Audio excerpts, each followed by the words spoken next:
አብይ ለምንድነው ቀጥታ ለአቡዳቢ ቅድሚያ የሰጠው? ለምንድነው ከጋሞ ማህበረሰብ ኢትዮጵያውያን እልቂት ለአቡዳቢ ቅድሚያ ለምንድነው አብይ የሰጠው የሚለውን መልስ መስጠት ያስፈልጋል። ለምንድነው የሁሉ የሆነው? አንደኛ አንዱን የመጀመሪያውን ልንገራችሁ። ባለፈው ወር መሐመድ ቤን ዚያድ ታሞ ነበር። መሐመድ ቤን ዚያድ ታሞ ልምጣ ብሎ ጠየቀ አብይ። እንደ አትምጣ ተባለ።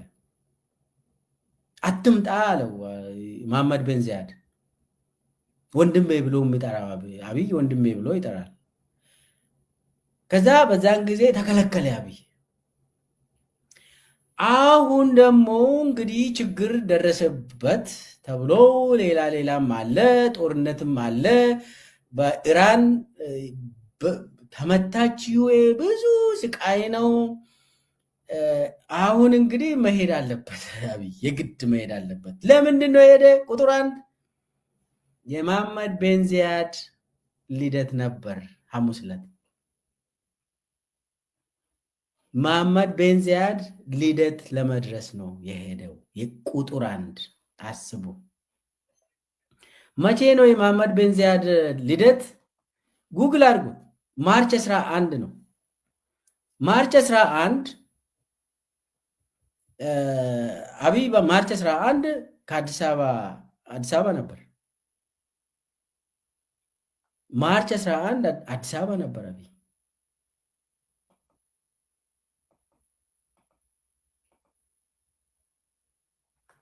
ማርች 11 የቤን ዚያድ መሐመድ ቤን ዚያድ ልደት ነበር። ድግስ ነበር አቡዳቢ ላይ። ያው ከላይ ሮኬትና ድሮኖች ይወርዳሉ። ነገር ግን መሐመድ ቤን ዚያድ 66ኛውን ዓመት ክብረ በዓል እያከበረ ነበር። የግድ አብይ ልደት ላይ መድረስ አለበት። የመሐመድ ቤን ዚያድ ልደት መድረስ አለበት አብይ። ኢትዮጵያዊማ ዜጋ አይደለም እሱ። ለልደት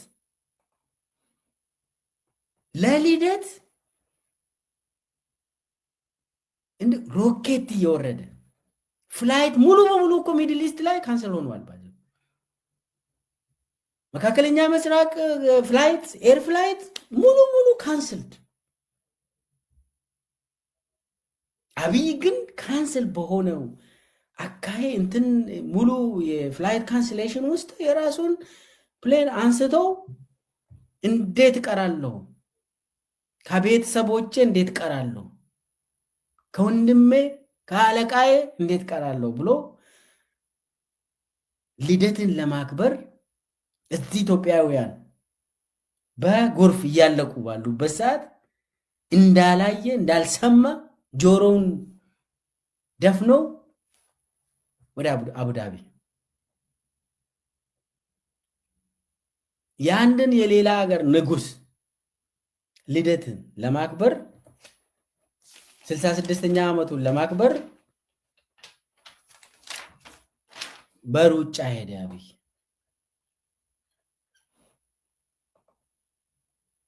እንዴት እንደሚስቅ ደግሞ ምስሉን ካያችሁ የሚያሳዝን ነው።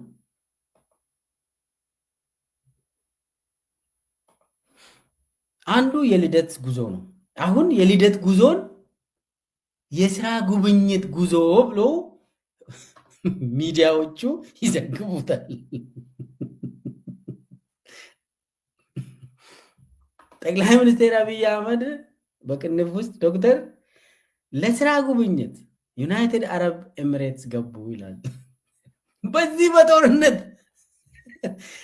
ዩኤኢ እኮ በጦርነት ውስጥ ከላይ ሮኬት እየዘነበ ድሮን እየዘነበ ለስራ ጉብኝት አብይ ደግሞ እዛ ይሄዳል። አስቡ። ነገርየው የስራ ጉብኝት አይደለም። የመጀመሪያ ጉዞው አስቸኳይ ጉዞ የልደት ጉዞ ነው። እንደው ዝም ብሎ የኢትዮጵያ ሚዲያዎች የአብይ ሚዲያዎች ጠቅላይ ሚኒስትር አብይ አህመድ ልደት ጉዞ አደረጉ፣ አቡዳቢ ገቡ ለልደት ክብረ በዓል ለማክበር ከኤምቢዚ ጋር ብሎ ዜና ቢሰሩ ቆንጆ ነው። ምን ችግር የለም። እንደ ኢትዮጵያ ሕዝብ ምን አይነት ዜና ነው የሚሰሩት? የሚያሳዝን ነው። መሳቅ ነው። አንዱ ይሄ ነው። ለልደት ነው። ግን ደግሞ ከልደት በላይ ዋና መሰረት አለ። ምንድነው አብይን ወደ ዩኤኢ የወሰደው? አብይን እንደው በጦርነት እንደዚህ ራሱን ሪስክ ውስጥ አስገብቶ አውሮፕላኑን አንስቶ ወደ ዩኤኢ ወደ አቡዳቢ የወሰደው ነገር ምንድን ነው የሚለው መመለስ አለብን። ልደት በዓል ራሱ ለምንድን ነው ለአንድ መሪ ልደት በዚህ በጦርነት መንፈስ ለአንድ መሪ እንግዲህ የዩኤኢ ንጉስ መሪ ፕሬዚዳንት ተብዬው ለምንድን ነው ይሄን ያህል አብይ ቦታ ሰጥቶ የሄደው? የራሱን ዜጎችስ ለምን ካደ አብይ? ዛሬ ለቅሶ ሄደ። ለምንድን ነው ይሄ ሁሉ የሆነው የሚለውን አንድ የዜግነት ጉዳይ አለ። የዜግነት ጉዳይ አለ። አብይ እዚህ ላይ አስረግጬ ደጋግሜ ማውራት የሚፈልገው የአብይ ዜግነት ጉዳይ ነው። አብይ የአልናያን ቤተሰብ አባል ነው። አልናያን ቤተሰብ አባል ማለት ዛሬ የተባበሩት አረብ ኤሚሬቶችን የሚመሩ 6 ወንድማማቾች አሉ። 6ቱም የአልናያን ቤተሰቦች ናቸው፣ አባል ናቸው። 6ቱም ወንድማማቾች የአንድ እናት ልጆች ናቸው። እኚህ እናት ፋጥማ ይባላሉ። ፋጥማ የ6ቱም የአረብ ኤሚሬቶች ገዢዎች የ6ቱም ወንድማማች የሆኑ መሪዎች እናት ናቸው ፋጥማ። ለዛም ነው ባኒ ፋጡማ ይባላሉ። እዛ ባኒ ፋጡማ ማለት የፋጡማ ልጆች ማለት ነው። የፋጡማ ልጆች 6 ናቸው በቁጥር። ከዛ ውስጥ አንዱ ኤምቢዚ ይባላል፣ መሐመድ ቤን ዚያድ ይባላል። መሐመድ ቤን ዚያድ ከአብይ ጋር ያለው መሐመድ ቤን ዚያድ የዩኤኢ ፕሬዝዳንትና የአቡዳቢ ንጉስ ነው። እነኚህ 6ቱ የዩኤኢን የሚመሩ ወንድማማቾች ሙሉ በሙሉ ከአቡዳቢ ነው የመጡት። የአቡዳቢ ሮያል ፋሚሊ ይባላሉ። የአቡዳቢ ንጉሰ ነገስት አባላት ናቸው። 6ቱ የአቡዳቢ ንጉሰ ነገስት አባላት የሚባሉ መሐመድ ቤን ዚያድ የአቡዳቢ ንጉስና የአገሪቷ የዩኤኢ ፕሬዚዳንት መሐመድ ቤን ዚያድ በአጭር ስሙ ኤምቢዚ ይባላል።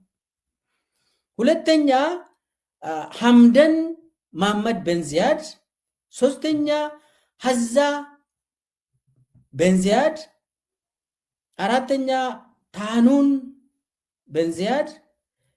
ታኑን ማለት የብሔራዊ ሴኪዩሪቲ ኃላፊ ነው ዩኤኢ ውስጥ። አምስተኛ ማንሱር ቤን ዚያድ፣ 6ኛ አብደላ ቤን ዚያድ አሁን የውጭ ጉዳይ ሚኒስቴሩ ማለት ነው። እነኚህ የመሐመድ ቤን ዚያድ ወንድሞች ናቸው። ከአንድ እናት የተወለዱ ወንድሞች ናቸው 6ቱ። ስለዚህ አሁን እነኚህ 6ቱ የአልነያን ማህበረሰብ የአልነያን ቤተሰብ አባል ናቸው 6ቱ። ከፋጥማ የተወለዱ ባኒ ፋጥማ ይባላሉ። ፋጥማ ለዚህም ነው ፋጥማ ምንድን ነው የምትባለው? ማዘር ኦፍ ኔሽን ትባላለች። የሀገሪቱ እናት ትባላለች። 6ቱ ወንድማማቾች ሀገሪቷን ስለሚመሩ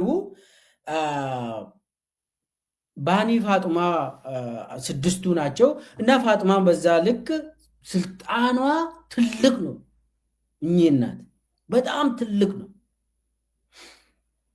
እንግዲህ አብይ እንዴት ነው የዚህ የ6ቱ ወንድማማቾች ወንድም የሆነው? እንዴት እዛ ውስጥ ገባ የሚለው ጥያቄ ይመጣል። ሁሉም ኢትዮጵያውያን መረዳት ያስፈልጋል። ይሄንን እዚች ላይ ነው ጉድ የሆን ነው። እኔ ማቆን ነው እንጂ ዝም ብዬ ማይሆን ነገር አላወራም። በጥንቃቄ ማቆን ነገር ነው የምነግራችሁ። አብይ አህመድ እንዴት ነው የአልነያ ቤተሰብ አባል የሆነው ለምለው ጥያቄ ወደ ስልጣን እንደመጣ አብይ አህመድ እንግዲህ እንደምናስታውሰው ኤፕሪል 2018 እንደ አውሮፓ አቆጣጠር ነው ስልጣን የያዘ። አብይ ኤፕሪል ስልጣን የያዘ። ከዛ ሜይ እና ጁን ነው አይደለ? ቀጥሎ ሜይ ግንቦት ያችን ግንቦት ብቻ ኢትዮጵያ ውስጥ ሆኖ ቆየና ሰኔ ውስጥ የሚቀጥለው ወር ሰኔ 2018 አውሮፓ አቆጣጠር ሙሉ በሙሉ ዴሊጌሽን ይዞ አቡዳቢ ገባ። አብይ ስልጣን ከያዘ ከአንድ ወር በኋላ ኦልሞስት ከአንድ ወር ከ2 ሳምንት በኋላ ቀጥታ አቡዳቢ ገባ ልኡካን ቡድኑን ይዞ። እንግዲህ ልኡካን ቡድኑን ይዞ ስለሄደ ነው ይሄንን ሁሉ የምናውቀው። ከዛ ዩኤኢ አቡዳቢ ሲሄድ ምንድነው በቀጥታ የአቡዳቢ ንጉስ መሐመድ ቤን ዚያድ ጋር ተገናኙ። ከዛ ምንድነው መሐመድ ቤን ዚያድን ያንተን እናት ማግኘት ፈልጋለሁ አለ አብይ። ያንተን እናት ካላየው አልመለስም ብሎ ገገመ። አረ ግንኙነታችን በመንግስት ደረጃ ነው ብሎ መሐመድ ቤን ዚያድ ተወሰነ። ያው ለማስመሰልም ሊሆን ይችላል ስል አይ ማግኘት አለ። ከዛ በኋላ ወደ እንግዲህ ወደ ሮያል ፋሚሊ ወደ አቡዳቢ ነው የሄደው። ሮያል ፋሚሊው እናት ደግሞ ፋጥማ ይባላሉ። እሳቸውን ለማግኘት ፍቃድ አገኘ። ከዛ ወደ እናታቸው ቤት ተወሰደ። ልክ እዛ ሲሄዱ ቁጭ በሉ ተባለ። የመሐመድ ቤን ዚያድ እና እናት ወጡ።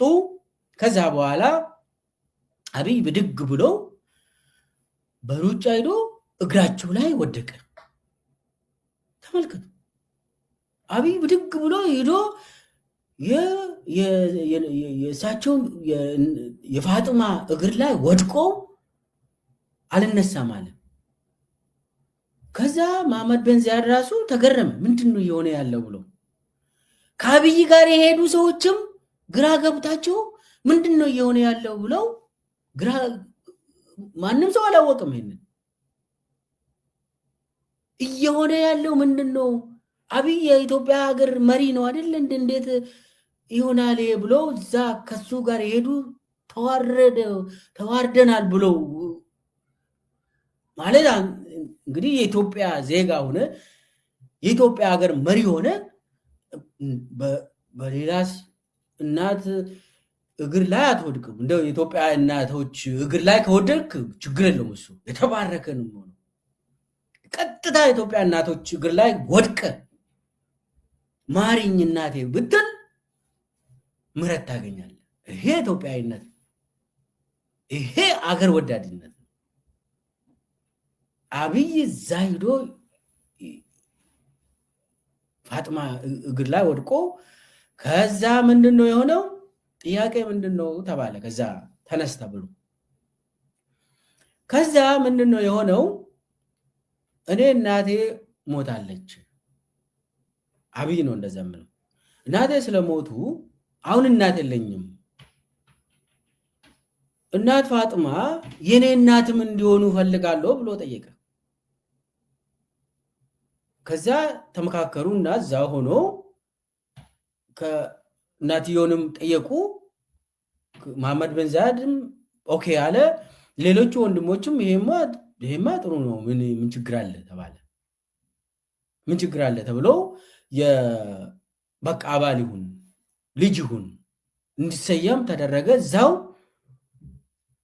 ፋጥማ እናት ፋጥማ በቃ አብይ አህመድ የኔ ልጅ ነው ብለው እዛ በቤታቸው አወጁ። አብይ በፋጥማ ንግግር ቀጥታ የአልነያን ቤተሰብ አባል እንዲሆን ተደረገ። ልብ በሉ፣ የአልነያን ሩሊንግ ፋሚሊ አባል ኦፊሻሊ ተደረገ። ኦፊሻሊ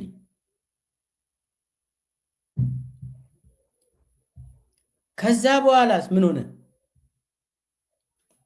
ይሄ ሁሉ ተጠናቀቀ፣ ስነ ስርዓቱ ተጠናቀቀ። እንግዲህ ይህንን ታውቃላችሁ፣ ኢትዮጵያ ውስጥ ይሄ ነገር ሲፈጸም ጉድፈቻ ይባላል። በኦሮሞም በኢትዮጵያ ማህበረሰብ ሁሉም አካባቢ የሚታወቅ ነው። እንግዲህ ጉድፈቻ የሚታወቅ ነገር ነው።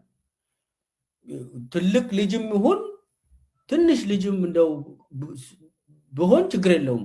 ጉድፈቻ የታወቀ ነገር ነው። ልጅ ወስደ የኔ ነው ብለ አውጀ ታሳድጋለህ ልጅ። ጉድፈቻ የታወቀ ነገር ነው። አብይ በጉድፈቻ ሙሉ በሙሉ የአልነያን ቤተሰብ አባል የሆነው ቃለ መሐላ እዛ ፈጽሞ ነው። ዜግነቱን እንግዲህ ጉድፈቻ ማለት በሌላ ቋንቋ እኮ የሌላ ሰው ልጅ ከሆንክ ምንድን ነው የሚባለው? ንገሩኝ እስቲ ትርጉሙ። የውጭ ሀገር እናት አንተን ወስዳ ካሳደገች ምንድን ነው ትርጉሙ? ማለት ምን ማለት ነው? ዜግነት አይደለም። ይህ ወረቀት ማተብ የሚመታ አይደለም እኮ ዜግነት የምንለው። ሙሉ በሙሉ ካልቸራሊ አዶፕት ከተደረግ ዜግነት ተቀበልክ ማለት ነው።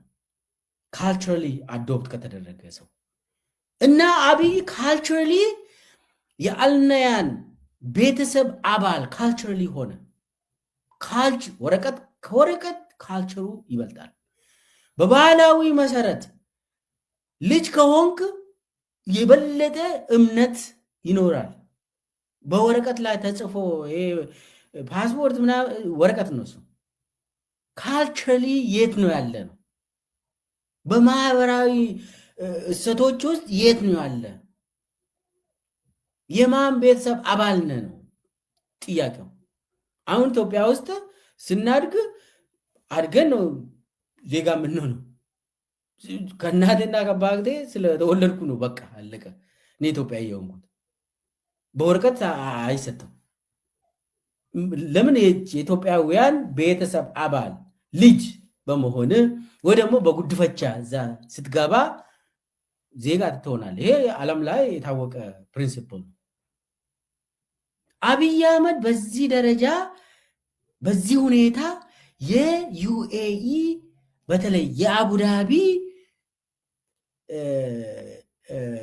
ገዢዎች ሮያል ፋሚሊ ቤተሰብ አባል የሆነበት በዚህ ሁኔታ ነው። ስነ ስርዓቱ ሲሪየስ በሆነ በካልቸራል አካሄድ አብይ የዩኤኢ አባል ሆነ። የዩኤኢ በተለይ የገዢዎቹ ቤተሰብ አባል ሆነ። ለዚህ ሁሉ ደግሞ ማን ነው ይሄንን መሀል ሂዶ ይሄንን ሁሉ እንደ ደላላ ስራ የሰራ? አንድ ሶስት ሰዎች አሉ። በተለይ ዩኤኢን ወደ ኢትዮጵያ ያመጡና አብይን ለዩኤኢ ያስረከቡ ደላላዎች ነበሩ፣ በዶላር የሚሄዱ ሰዎች። አንዱ ብቻ ልጥቀስላችሁ፣ ሶስት ሰዎች ናቸው። አንዱ ሽመልስ ክንዴ የሚባል አሁን ከቤተ መንግስት የማይወጣ አዲስ አበባ ውስጥ በጣም ደላላ፣ በጣም የታወቀ ደላላ ሲመላለስ የነበረ ሰው ነው። ሽመልስ ክንዴ ይባላል። አሁንም ብዙ መከላከያ አካባቢ፣ ቤተመንግስት አካባቢ፣ ቢዝነስ አካባቢ አይጠፋም። የእሱን ጉዳይ ሌላ ጊዜ ይመጣበታል። አሁን ከዛ በኋላስ ምን ሆነ? ለአብይ ምንድን ነው የሆነው? ልክ አብይ የአለያን ቤተሰብ አባል ሆኖ ከተሰየመ በኋላ 3 ቢሊዮን ወዲያው ነው 3 ቢሊዮን ዶላር ለአብይ ተፈቀደለት። እዛ ከዛ ቤት ሳይወጣ፣ ከፋጥማ ቤት ሳይወጣ። አሁን እንግዲህ አስቡት፣ አብይ ከ6ቱ የፋጥማ ልጆች ሲጨመር አብይ ሲጨመር ማን ስንት ነው የሚሆነው? 7ኛ ልጅ ሆነ አብይ፣ 7ኛ ልጅ። አሁን 6ቱ የፋጥማ ልጆች ንጉስ ይባላሉ። ክራውን ፕሪንሱ ዋናው ነው። ከዛ ቀጥሎም ያሉ 5ቱ እና ሐምደን እና ሐዛ፣ ታኑን፣ ማንሱር እና አብደላ እነሱም እንትን ፕሪንስ ነው ማለት የንጉስ ልጆች ናቸው። እና ንግስናውን አብሮ ነው ሼር የሚያደርጉ። አብይ አህመድም ወደዛ ወደ ንግስና አባል ሆኖ 7ኛ ሆነ። 7ኛ ንጉሶቹ አባል ሆነ። እቺ 7ኛ ንጉስም ከዛ ትምጣ የኛዎቹ ቢቆጠር 7 አይሆንም። ቢያንስ ከቴዎድሮስ ብንጀምር ኢትዮጵያ ንጉሶች ጀምሩን በቃ እስቲ እንበልና ከቴዎድሮስ ብለን እንደው ብንቆጥር ኢትዮጵያ ከዛ ትጀምር ብለን እናርግና ቁጥር ውስጥ የኢትዮጵያ ንጉሶች ስንት ነው? ወደ 9-10 ይሆናል። ወይ ደግሞ አይ ቴዎድሮስ እንደው አልደረሰም ኢትዮጵያን አልገዛም ብትሉ ደግሞ ከዮሐንስ ጀምሩ። አይ ዮሐንስም አልደረሰም ብትሉ ከአፄ ምኒልክ ጀምሩ። ይህ ከዛ ይበልጣል። ብንቆጥር ከ8 ከዛ በላይ ይሆናል። 7 እቺ 7 ከየት እንደመጣች ፎር ሹር የአብይ እናት 7ኛ ንጉስ ትሆናለ ብላ አልነገረችም። የአብይ እናት እንደዛ አላለም። የትክክለኛ አብይ እናት ኢትዮጵያ ውስጥ የሞቱ እንግዲህ ነፍሳቸውን ይማር፣ እሳቸው እንደዛ ያሉ አይመስለኝም። ፎር ሹር ነው እሳቸው አብይን 7ኛ ትሆናለ ከየት ጀምሮ ቆጥሮ ነው 7ኛ የሚሉት?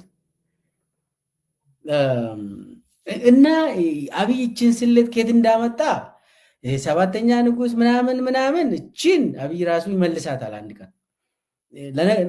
ነገር ግን እኛ በእርግጠኝነት የምናውቀው አብይ ከ6ቱ የአቡዳቢ ንጉሶች ቤተሰብ 7ኛ